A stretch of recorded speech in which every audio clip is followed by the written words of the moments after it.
You know the truth. You know the words you said. You know your actions, your reactions, and the motives and emotions behind them. You know the truth of your life. No matter what people think, no matter what people say, no matter what people believe, no matter if the gossip they spread aligned with the testimony of your life or not. You know. And there is something so powerful about pain that it shifts not only your perspective, but also how you interact with people. Also what you receive from people.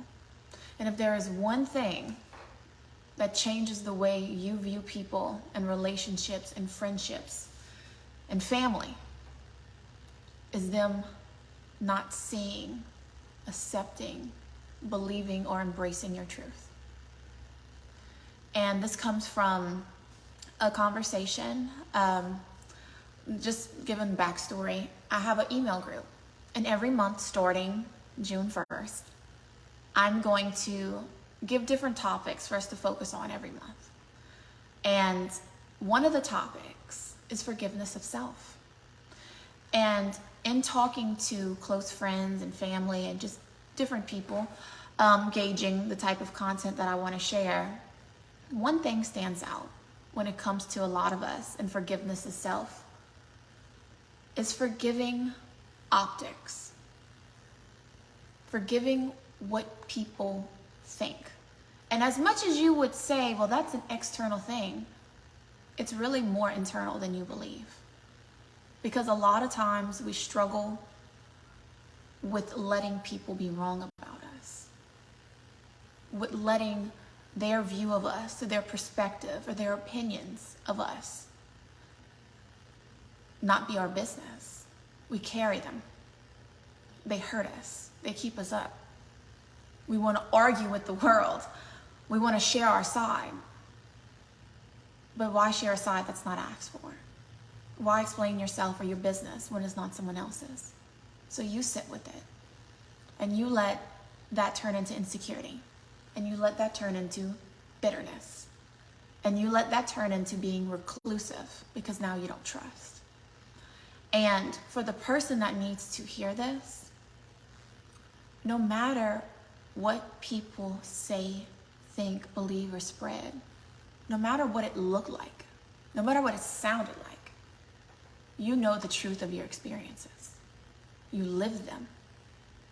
And even if no one asked for your side, even if no one considered the impact their reckless conversations would have on you, you still know the truth.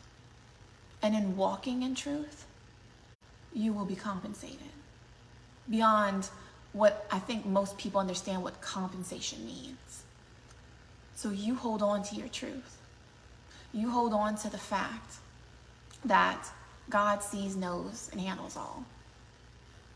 And just because he's not changing something, just because he's not removing something, just because he's not making something right, it doesn't mean he won't make you right in the process.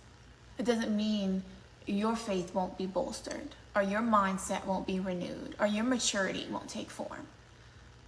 I've come to learn and make peace with the fact that a lot of times God doesn't change things around us because he's trying to change the things within us. The way we see ourselves, the way we see the world, the way we carry ourselves, the way that we allow ourselves to be impacted by the world. And he gives us this clear view a lot of times that comes from embracing truth or making, as crazy as it sounds, peace with the lies. Because you will never, and I tell people all the time, you will never be punished or promoted off of a lie. Yes, it can affect your reputation. Yes, it can affect your confidence. Yes, people might give you side eyes. But at the end of the day, a lot of times that suffering, that struggle that comes from revelation and restraint and observation brings this level of maturity, of faith, of character that no one can take from you.